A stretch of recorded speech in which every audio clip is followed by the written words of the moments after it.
Maraming salamat po sa inyong pagtangkilik at pagkonsulta dito sa ating Dr. Jero's Clinic. Sa likod ng ating nararanasang suliranin, hindi natin maitatanggi ang takot na ating nararanasan sa tuwing tayo ay makakakita o makakarinig ng isang taong umubo. Ngunit ang isang malaking katanungan ng nakararami ay virus ba agad ang sanhi kapag ikaw ay umuubo? O may mga iba pang dahilan na mas malalim na dahilan o may mga iba pang mas malalim na dahilan kung bakit ang isang individual ay umuubo. Minarapat po ng inyong lingkod na paanyayahan ang isang kilalang manggagamot sa ganitong larangan. Nasa linya po natin si Dr. Luya. Dr. Luya, good morning po. Hello! Naririnig po ba ako? Okay. Yes po, Doc. Naririnig po kayo. Loud and clear po. Doc, para po sa ating mga makikinig, no, pakipaliwanag nga po kung ano nga po ba ang cough o yung tinatawag nating ubo. Ang yung pag-ubo natin ay isang mekanismo para tayo ay maprotektahan. Ang ating airways ay may mga nerve endings.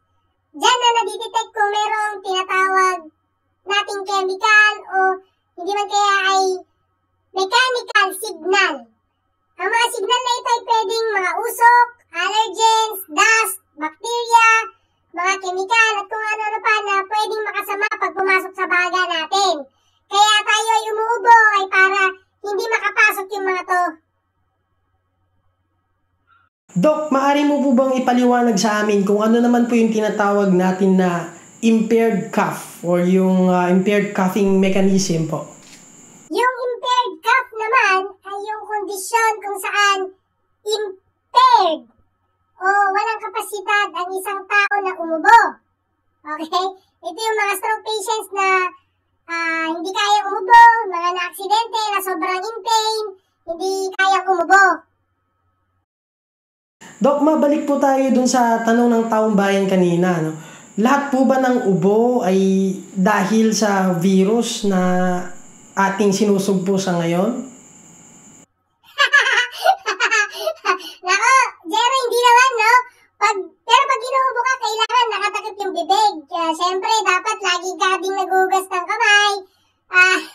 Social distancing. Ito yung mga protocols na dapat hindi natin kinakalimutan.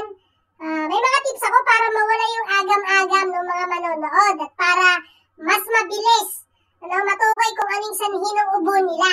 Kapag sila ay kumukonsulta sa kanilang mga doktor, huwag silang magagalit kapag medyo makulit tayong mga doktor. Alam mo yan, di ba? Kasi mahalaga sa atin yung history sa bawat pasyente. Kailangan kasing may categorize yung pag-ubo. Kung ito ay acute, subacute, o chronic cough. Pag acute ito ay less than 3 weeks. Pag ito ay subacute, 3 to 8 weeks. Kapag ito naman ay chronic cough, ito ay more than 8 weeks. Okay? Sa acute, common yung pneumonia, asthma, o yung mag-inhale ka ng usok. Sa subacute naman, yung mga tracheobronchitis, pertussis. Sa chronic, medyo madaming gugulo sa isipan ng mga doktor. Yung ubo mo ay pwedeng inflammatory, infectious, cancer ba yan? O may kinalaman ba yan sa puso, no? So, hindi lang sa baga, pagka-chronic cough, pwede rin maapektuhan yung inyong mga puso. Pwedeng puso ang dahilan, okay? Okay po, marami pong salamat, Dr. Luya, sa pagtanggap sa aming imbitasyon. Magandang araw sa lahat at sa lahat ng ating mga makikinig. Bye! Mga kaibigan, Dr. Luya ang ating cough specialist. At para sa iba pang mga nagbabagang medical news, ako po ang inyong lingkod, Dr. Jero, sa ating YouTube clinic. Hanggang sa muli, huwag kalimutang mag-subscribe, like, share at i-click ang notification bell para sa mga susunod pang mga videos at talakayan. Magandang araw po.